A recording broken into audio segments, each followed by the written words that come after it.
ब्यावर में महिलाओं ने मनाया अंतर्राष्ट्रीय महिला दिवस। निःशुल्क रोडवेज बस यात्रा का महिलाओं ने उठाया लाभ।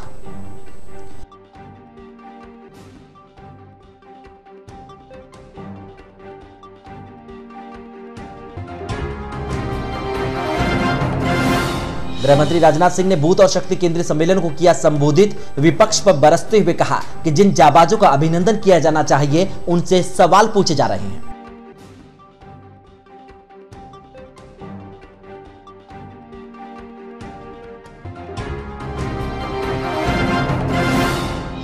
कुमावत समाज का 18वां सामूहिक विवाह सम्मेलन आयोजित। 9 जोड़ों ने थामा एक दूजे का हाथ।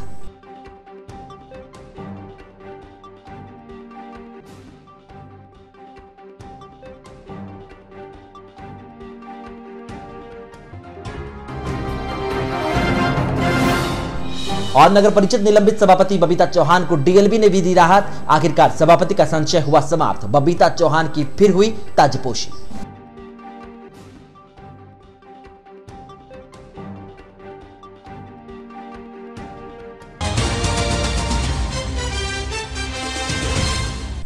नमस्कार, जिसका न्यूज में आप सभी का स्वागत है। मैं हूं कुलभूषण उपाध्याय। 8 मार्च का दिन विश्व महिला दिवस के रूप में मनाया जाता है। जैसा कि हमारे शास्त्रों में नारी को देवी की उपाधि दी गई है, उसी प्रकार आज के दौर में महिलाओं के समाज में योगदान को देखते हुए महिला दिवस के रूप में उन्हें सम्मान दिया गया है। महिलाएं आज के युग में पुरुष के कंधे से कंधा मिलाकर देश और समाज के विकास में सदैव तत्पर रहती है। चाहे वे माँ के रूप में हो, पत्नी के रूप में हो या फिर समाज की कामकाजी महिला के रूप में, महिलाएं अपनी भागीदारी बखूबी निभाती है। महिला दिवस पर नारी शक्ति को नमन है। आइए जानते हैं कुछ महिलाओं के महिला दिवस पर विचार। हमारी जो पॉपुलेशन है उसमें पुरुषों के साथ कंधे से कंधा मिलाने के लिए महिलाओं को आगे आना बहुत ज़रूरी है, जिससे उनका विकास हो सके, उनकी खुद की शारीरिक व मानसिक जो उनकी सोच है वो बदल सके और खुद को आगे बढ़ा सके। अभी भी कुछ हमारे शहरों में, गाँवों में ऐसी जगहें हैं जहाँ पर स्त्रियों को अभी भी उतना बराबर स्तर नहीं मिला है, जिसकी वजह से वो अभी भी पिछड़ी हुई हैं।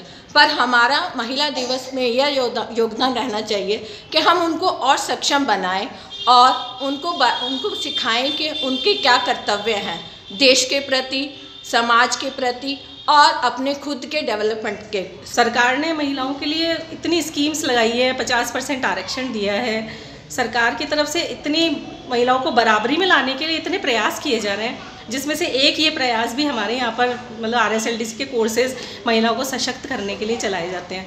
तो इस तरह की कई स्कीमें सरकार ने बनाई है ताकि महिलाएं अपने परिवार और समाज दोनों में समान रूप से कार्य कर सकें और अपने परिवार और समाज दोनों को ऊंचा करके और अपनी जो महिलाएं हैं वो आगे बढ़ती जा रही हैं, उनका जो प्रोत्साहन है वो बढ़ाया जा रहा है। जो उनका स्तर था, जो नीचे गिर चुका था, उसको ऊपर उठाने के लिए उनको आगे प्रोत्साहित किया जा रहा है। उनको मर्दों जो पुरुष हैं, पुरुषों को स्त्रियों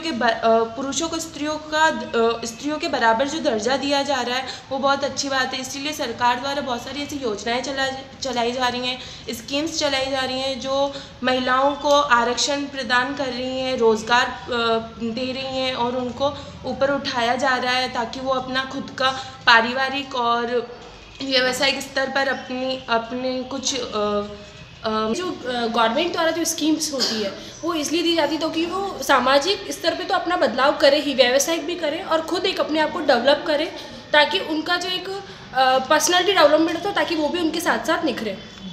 है कि जो ऊंची नहीं उठ पा रही है कुछ लेडीज़ बहुत, यानी कि जिनके साथ जो भी गलत क्यों व्यवहार हो रहा है या जो भी उनके साथ गलत हो रहा है तो वो उनके सामने खुद अपने आप को खड़ा रख सके। एंड सेकेंडली क्या होता है कि वोटिंग जैसा अभी आए रहा है ना कि वोटिंग में जो भी होगा तो उसमें जनता जो रहती है उसका फर्स्ट पहलू रहता है कि वही गवर्नमेंट सेलेक्ट करती है कि क्या लेना है क्या नहीं लेना है। चुनावों में आने वाले समय में अपने विचारों से या अच्छे उससे सरकार ला सके। अंतर्राष्ट्रीय महिला दिवस के मौके पर राज्य सरकार की ओर से महिलाओं को राजस्थान राज्य पथ परिवहन निगम की बसों में 8 मार्च के दिन निःशुल्क यात्रा का तोहफा दिया गया। महिलाओं ने भी राज्य सरकार की ओर से दिए गए इस तोहफे का भरपूर फायदा उठाया। शुक्रवार को दिन भर बसों में महिला यात्रियों की संख्या ज्यादा रही। यूं कहें कि दिन भर राजस्थान रोडवेज में लुगाइयां को राज रही हो। शुक्रवार सुबह से ही रोडवेज बस स्टैंड पर महिलाओं की भीड़ देखी गई। इस दौरान रोडवेज प्रबंधन ने भी इसके लिए खासी व्यवस्था भी की। निःशुल्क यात्रा के तहत अधिकतर महिलाओं ने धार्मिक स्थलों की यात्रा की। महिला यात्रियों ने बताया कि सरकार ने जब फ्री यात्रा का तोहफा दिया है तो क्यों न धार्मिक स्थलों का भ्रमण कर भगवान के दर्शन का लाभ उठाया जाए। दिन भर महिलाओं की भीड़ के कारण रोडवेज कर्मचारियों को भारी मशक्कत भी करनी पड़ी। महिला यात्रियों की अधिक संख्या होने के कारण पुरुष यात्रियों को जगह के अभाव में बस में खड़े खड़े यात्रा करनी पड़ी।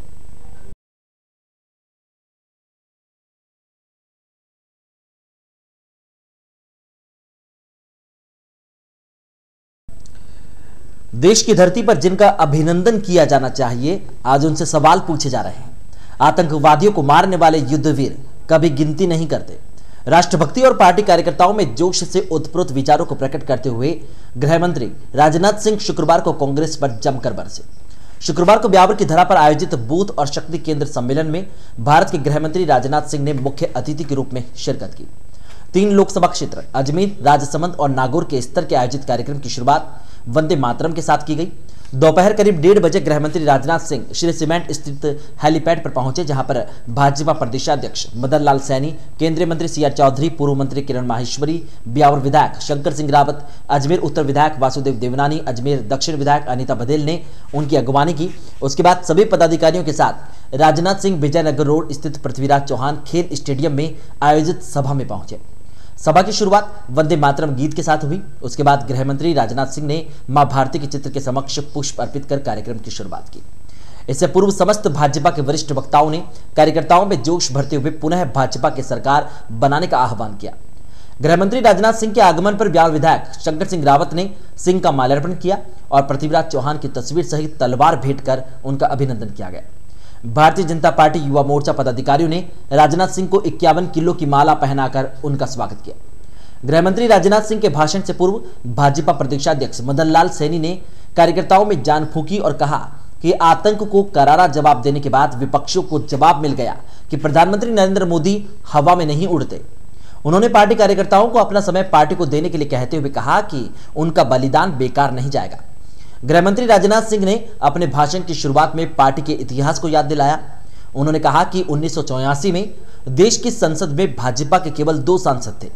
तब स्वर्गीय राजीव गांधी ने पार्टी का मजाक उड़ाया था।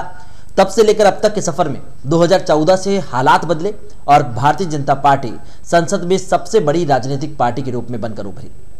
आजाद भारत के इतिहास में पहली बार कांग्रेस के अलावा केवल भारतीय जनता पार्टी को स्पष्ट बहुमत मिला है। गृह मंत्री ने राजस्थान की धरा को शौर्य की धरती बताते हुए यहां के पराक्रम को वंदन किया और कहा कि राजस्थान की धरती पर राणा की शक्ति, मीरा की भक्ति, पन्नाधाय की युक्ति और भामाशाह की संपत्ति से पूरा देश विदित है।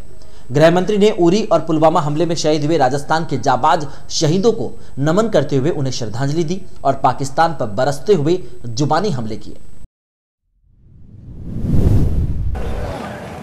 जिन ऐसे रणबांकुरों ने भारत का मस्तक ऊंचा करने के लिए अपनी जानें दी हैं, अपनी शहादत दी है, मैं पुनः एक बार उन्हें दिल की गहराइयों से हार्दिक श्रद्धांजलि अर्पित करता हूं। पुलवामा में फिदाई हमला होने के बाद काउंटर टेरर ऑपरेशन सरकार ने प्रारंभ किया और हमारे वायुसेना के जवानों ने जाकर पाकिस्तान की धरती पर जाकर, मेरे बहनों भाइयों, आतंकवादी ठिकाने का सफाया करने में कामयाबी हासिल की। यह कोई छोटी बात नहीं है। पहली बार पाकिस्तान को यह एहसास हुआ होगा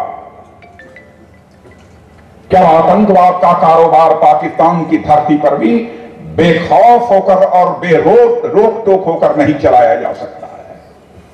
यदि पाकिस्तान की धरती पर भी आतंकवाद के ठिकाने चलेंगे, मेरे बहनों भाइयों, तो पाकिस्तान को उसकी सबसे बड़ी कीमत चुकानी पड़ेगी।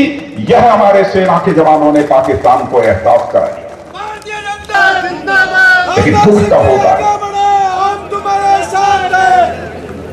भारत ने पाकिस्तान पर के आतंकवादी ठिकानों पर कार्रवाई की।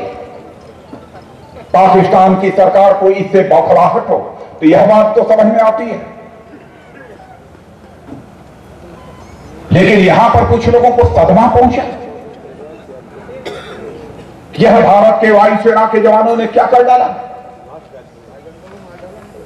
वो हमसे सबूत मांग रहे हैं कि हमको प्रमाण लाइए कि यहाँ के हमारे वायुसेना के जवानों ने पाकिस्तान की धरती पर जाकर आतंकवादी ठिकानों का सफाया किया है।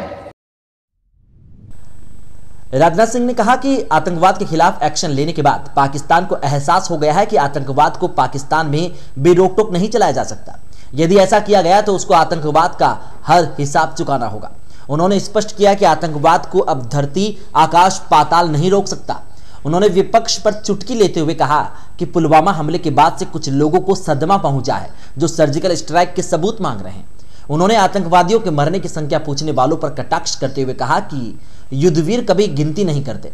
उन्होंने मजाक के अंदाज में कार्यकर्ताओं से कहा कि गिनती वो करता है जो हवा में उड़ता हुआ दिखाई देता है।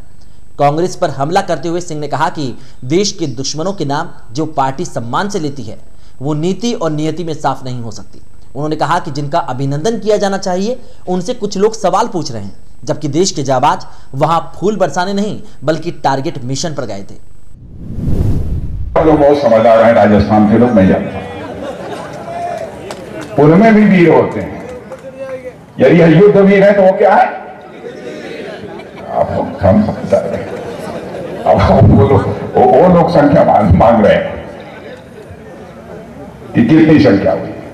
हमारा MiG-21 लेकर हमारे वायुसेना के जवान पाकिस्तान की धरती पर गए बहनों भाइयों, और उनके F-16 को गिराने में उन्होंने कामयाबी हासिल की।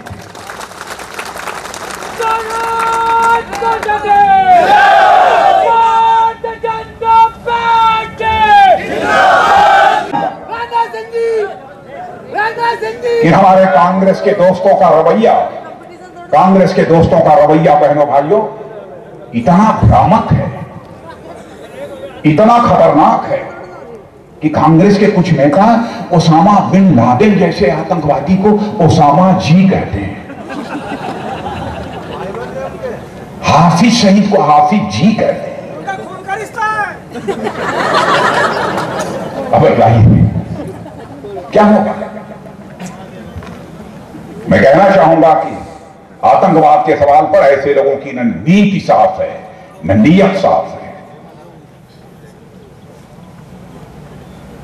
आतंकवाद का जब सवाल हो तो उसका मुकाबला करने के लिए सारे दलगत भावनाओं से ऊपर उसका बहनों भाइयों सभी को एकजुट होकर देश में खड़ा होना चाहिए। इसे कहते हैं बहादुरी। जहां तक हमारी सरकार का प्रश्न है, हमारे देश के सेना के जवानों का प्रश्न है बहनों भाइयों, 5 वर्षों में वैसे पहले भी बराबर करिश्माई काम हमारे सेना के जवानों ने किया है, लेकिन मैं 5 वर्षों की मैं यहां पर चर्चा करना चाहूंगा। 5 वर्षों में 3 बार, 2 बार से बतलाऊंगा, 1 बार नहीं बतलाऊंगा। 5 वर्षों में 3 बार दुनिया के दूसरे देश की धरती पर जाकर उन्होंने आतंकवादियों का सफाया करने में कामयाबी हासिल की है। एक तो देखा होगा उरी अटैक के बाद, और दूसरा भी हाल में ही देखा आपने।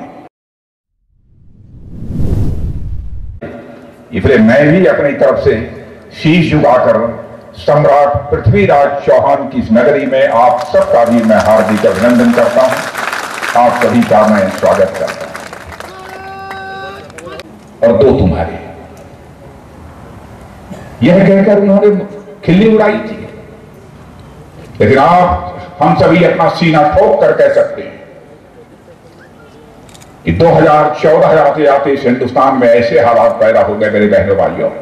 दीदी कर रहा हूं मैं। भारतीय जनता पार्टी भारत की संसद की सबसे बड़ी राजनीतिक पार्टी बनकर खड़ी है। हमारे राजस्थान के भी ऐसे 5 वीर प्रसूता माताओं के बहादुर नौजवानों ने भी अपना बलिदान दिया है। वो हैं हमारे head constable Narayan Lal Gurjar, head constable Hemraj Meena, constable Rohitas Lamba, constable Jeet Ram और कांस्टेबल भगीरथ सिंह। और उरी में जो आतंकवादियों ने पाकिस्तान से आकर रात को सोए हुए हमारे बहादुर जवानों के ऊपर कातिलाना हमला किया, जिसमें हमारे 17 जवानों की जानें गई थी, उनमें यहां पर इस राजस्थान का भी एक भारत माता का सपूत था जिसका नाम था नीम सिंह।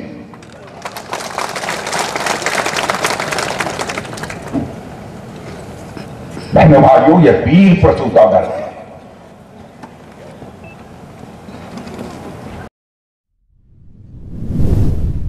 राजनाथ सिंह ने कहा कि भारतीय जनता पार्टी सदैव इंसाफ और इंसानियत की राजनीति करती है। उन्होंने कश्मीरी आवाम को अपना बताते हुए कहा कि वो लोग हमारे थे, हैं और रहेंगे। उन्होंने देश में चल रही राजनीति पर स्पष्ट किया कि 5 साल में भाजपा पर भ्रष्टाचार का दाग नहीं लगा। इन 5 सालों के भीतर देश में सर्वाधिक विदेश पूंजी निवेश भी हुआ है। गृह मंत्री ने कहा कि हम सरकार नहीं, देश बनाने के लिए राजनीति करते हैं। उन्होंने कहा कि मोदी का सीना अब 56 इंच का नहीं 65 इंच का हो गया है। कांग्रेस पर जुबानी हमला करते हुए सिंह ने कांग्रेस को वादों से मुकरने वाली सरकार बताया। उन्होंने किसान कर्ज माफी, बेरोजगारी भत्ता, आवास योजना सहित अन्य योजनाओं की यथास्थिति से अवगत करवाया। उन्होंने पार्टी कार्यकर्ताओं को कहा कि प्रत्येक व्यक्ति को आयुष्मान भारत योजना के तहत आयुष्मान कार्ड दिलवाना है, जिसमें प्रतिवर्ष इलाज के नाम पर 5 लाख की राशि का प्रावधान है। उन्होंने श्रमयोगी मानधन योजना के अंतर्गत 60 साल की उम्र पश्चात पेंशन संबंधित जानकारी भी दी। भाषण के अंत में राजनाथ सिंह ने कहा कि भाजपा भारत को धनवान, ज्ञानवान, बलवान के साथ साथ महान भारत बनाना चाहती है और महाशक्ति के साथ साथ विश्व गुरु के रूप में सुशोभित करना चाहती है। आगे बढ़ते हैं। हाईकोर्ट के बाद अब स्वायत्त शासन विभाग ने भी बबीता चौहान को राहत दे दी है। शुक्रवार को इस संबंध में डीएलबी निदेशक पवन अरोड़ा की ओर से आयुक्त को आदेश जारी किए गए। इसमें बताया गया कि स्वायत्त शासन विभाग द्वारा 29 अगस्त 2018 को जारी आदेश को निरस्त मानते हुए हाईकोर्ट के आदेश की पालना की जाए। मालूम हो कि 8 अगस्त को एसीबी अजमेर टीम द्वारा सभापति बबीता चौहान को रिश्वत प्रकरण में गिरफ्तार किया गया था। इसके बाद 29 अगस्त को स्वायत्त शासन विभाग ने भी बबीता चौहान को सभापति और पार्षद पद से निलंबित कर दिया था। इस मामले में बबीता चौहान द्वारा हाईकोर्ट में याचिका दायर की गई थी, जिस पर सुनवाई करते हुए पिछले दिनों हाईकोर्ट ने उन्हें राहत दे दी।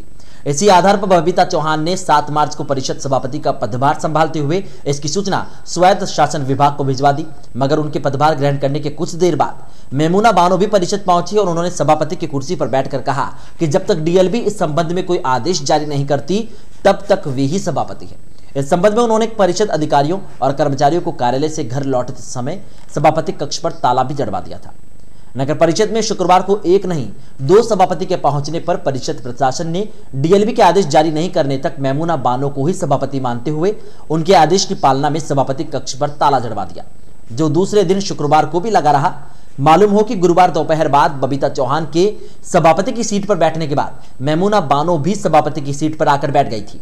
इस पर जब परिषद के कार्यालय अधीक्षक जाहिद हुसैन और अन्य कर्मचारियों ने आयुक्त राजेंद्र सिंह चांदावत से दिशा निर्देश मांगे तो उनका कहना था कि वे स्वायत्त शासन विभाग के आदेश की पालना करें। ऐसे में मेमुना बानो को ही सभापति मानते हुए परिषद प्रशासन ने उनके कक्ष पर ताला जड़वा दिया। शुक्रवार सुबह एक बार ताला खुल भी गया, मगर दोपहर को एक बार फिर ताला लगवा दिया गया। हालांकि इस संबंध में शुक्रवार शाम को डीएलबी के आदेश परिषद पहुंचने के बाद परिषद अधिकारियों और कर्मचारियों ने भी माना कि डीएलबी ने भी बबीता चौहान को राहत दे दी है। अजमेर में शुरू हुए ख्वाजा मोइनुद्दीन चिश्ती के 807वें उर्स को लेकर अकीदतमंदों में आस्था का सैलाब उमड़ रहा है। ख्वाजा की चौखट चूमकर मन्नत मांगने वालों की बढ़ती संख्या को देखकर ब्यावर रोडवेज आगार को भी 10 बसें अजमेर लगाने के निर्देश प्राप्त हुए हैं। अजमेर में लगने वाली ब्यावर रोडवेज की बसों को उर्स के दौरान जिले के आसपास के क्षेत्रों में लगाया जाएगा, ताकि उर्स के मेले में आने वाले जायरीनों को आवाजाही में सहूलियत मिल सके। उर्स में ब्यावर से भी अकीदतमंदों ने शिरकत कर घर परिवार की खुशहाली की कामना की है। श्री कुमावत पंचायत सभा और श्री कुमावत नवयुवक मंडल ब्यावर की ओर से शुक्रवार को 18वें सामूहिक विवाह सम्मेलन का आयोजन किया गया। फुलेरा दूज के मौके पर जालिया रोड स्थित कमल ईट उद्योग परिसर में आयोजित सामूहिक विवाह सम्मेलन में समाज के 9 जोड़ों सामूहिक पाणिग्रहण संस्कार ग्रहण करते हुए जीवन साथी के रूप में एक दूसरे का हाथ थाम लिए। सम्मेलन को लेकर कमल ईट उद्योग परिसर में विशाल पांडाल बनाया गया। सम्मेलन के दौरान शुक्रवार को सुबह गिरिजाघर के पास स्थित कुमावत पंचायत से वर वधु की विशाल शोभा यात्रा निकाली गई, जो कि विभिन्न मार्गों से होते हुए विवाह समारोह स्थल पहुंची। इसके पश्चात 10:30 बजे से सामूहिक तोरण की रस्म अदा हुई। 11 बजे से पाणिग्रहण संस्कार की बेला प्रारंभ हुई, जिसमें पंडितों ने मंत्रोच्चारण के साथ फेरे करवाए। दोपहर को आशीर्वाद समारोह का आयोजन रखा गया, जिसमें वर वधु पक्ष के मित्रों नातेदारों ने सभी जोड़ों के उज्जवल भविष्य की कामना की। सम्मेलन समारोह में उद्योगपति विष्णु कुंडवाल, आरपीएस सुशील प्रियंका कुसुम्बिवाल, सुमेरपुर विधायक जोराराम, सीआई दिनेश सारणीवाल, आईपीएस महेंद्र कुमावत, पूर्व संसदीय सचिव ब्रह्मदेव कुमावत, उद्योगपति बाबूलाल छापोला, आरएमएस विकास सियोटा, उद्योगपति चिमन मुंडनिया और कुमावत समाज गुजरात के प्रदेशाध्यक्ष कैलाश गोड़ावत को अतिथियों के रूप में आमंत्रित किया गया। शहर के अजमेरी गेट स्थित रामसनेही रथ संप्रदाय के रामद्वारा में शुक्रवार को दूसरे दिन रामद्वारा के संस्थापक संत विश्वासी राम महाराज की 158वीं बरसी कार्यक्रम जारी रहा, दूसरे दिन की धर्मसभा में संत केवल राम जी महाराज ने मंगलाचरण से आयोजन की शुरुआत की। इस दौरान संत सेवाराम ने अनभ्य वाणी का पाठ सुनाया। उदयपुर के संत माणकराम ने आयोजन के अवसर पर श्रद्धालुओं ने संगीतमय भजनों का आनंद भी लिया। 10 दिन तक चलने वाले इस समारोह में प्रतिदिन प्रातः 8 बजे से लेकर 10 बजे तक कई धार्मिक कार्यक्रम आयोजित होंगे। इस मौके पर नित्य श्रद्धालु द्वारा आरती और प्रसाद सेवा भी दी जा रही है।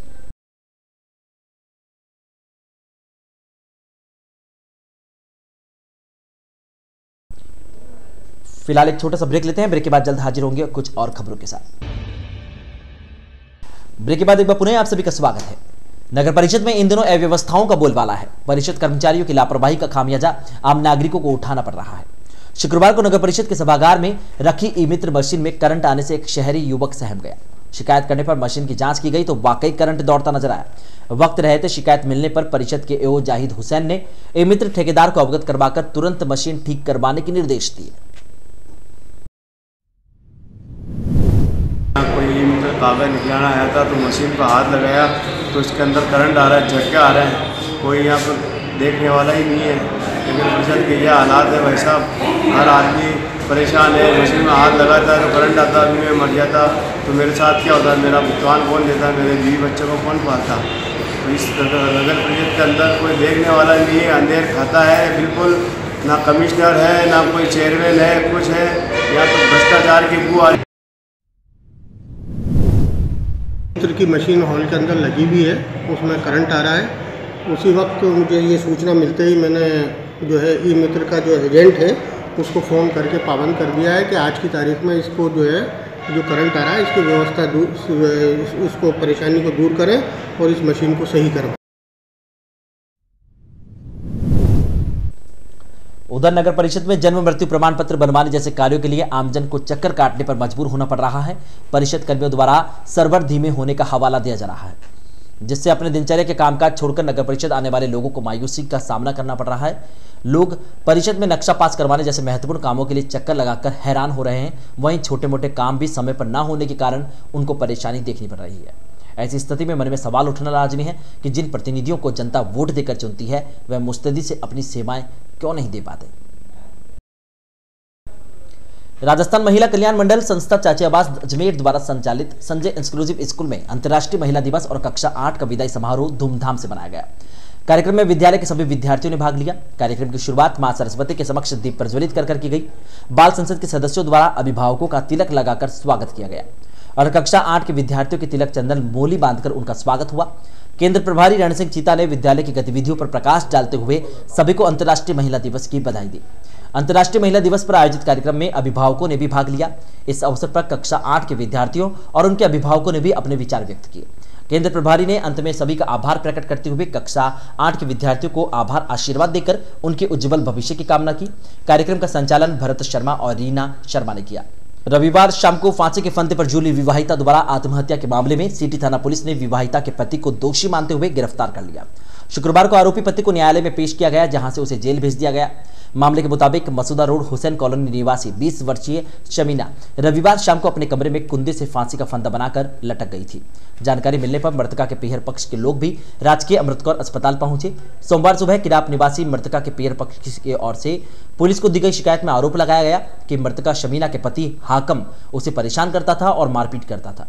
पीयर पक्ष के आरोप के बाद पुलिस ने मेडिकल बोर्ड से पोस्टमार्टम करवाकर शव पीयर पक्ष को सौंप दिया था। वहीं पुलिस ने मृतका के पति पर दहेज प्रताड़ना और दहेज हत्या के आरोप में मामला दर्ज कर जांच शुरू कर दी थी, जिस पर कार्रवाई करते हुए शुक्रवार को पुलिस ने उसे मारपीट और दहेज प्रकरण में परेशान करने पर आरोप साबित होने पर गिरफ्तार कर लिया, जिसके बाद उसे न्यायालय में पेश कर जेल भेज दिया गया।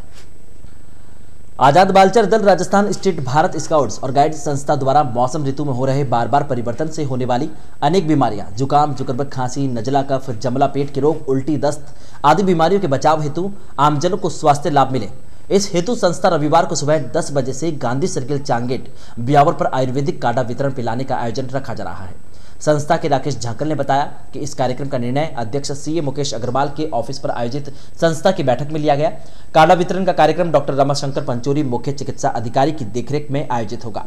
मीटिंग में संस्था से सभी पदाधिकारी भी उपस्थित रहेंगे। संस्था ने ब्यावर के सभी आमजन से आह्वान किया कि मौसमी बीमारियों से बचने के लिए परिवार, आस पड़ोस के सभी लोगों को रविवार को सुबह 10 बजे गांधी सर्किल चांगेट ब्यावर पर आयुर्वेदिक काढ़ा पीने के लिए अधिक से अधिक संख्या में पधारें। हर दिन अपने साथ इतिहास जोड़े रखता है। इतिहास में बहुत सी घटनाएं घटित होती है। 9 मार्च का इतिहास क्या कहता है, आइए जानते हैं आज का। तो ये था आज का इतिहास और इसके साथ आज की बुलेटिन में फिलहाल इतना ही। पूरी टीम के साथ दीजिए इजाजत, फिर मिलेंगे, नमस्कार।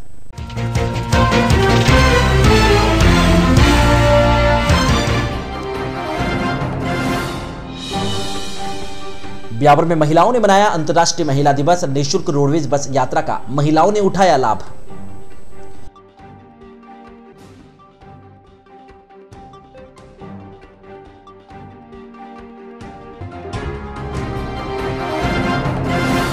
गृहमंत्री राजनाथ सिंह ने बूथ और शक्ति केंद्रीय सम्मेलन को किया संबोधित। विपक्ष पर बरसते हुए कहा कि जिन जाबाजों का अभिनंदन किया जाना चाहिए उनसे सवाल पूछे जा रहे हैं।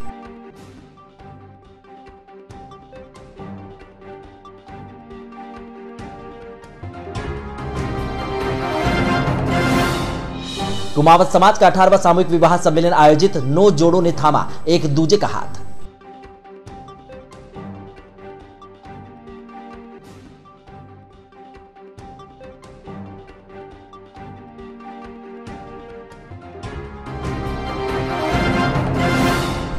और नगर परिषद निलंबित सभापति बबीता चौहान को डीएलबी ने भी दी राहत। आखिरकार सभापति का संशय हुआ समाप्त। बबीता चौहान की फिर हुई ताजपोशी।